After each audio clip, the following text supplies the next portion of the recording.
Hi friends, today's brain exercise. Left hand la super வைக்கணும், right hand la 2 வைக்கணும்.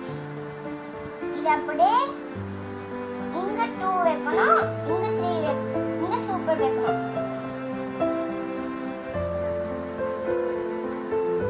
இது வந்து எப்படி பண்ணனும்னு சொல்றேன் பாருங்க.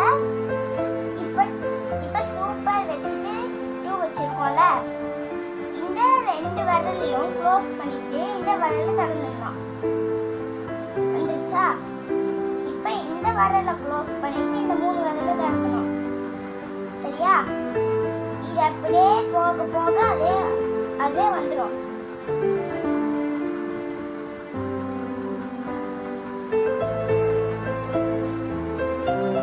இது உங்களுக்கு பிடிச்சிருந்ததுன்னா சப்ஸ்கிரைப் பண்ணுங்க, ஷேர் பண்ணுங்க, லைக் போடுங்க. நம்ம அடுத்த ஷோல பார்க்கலாம்.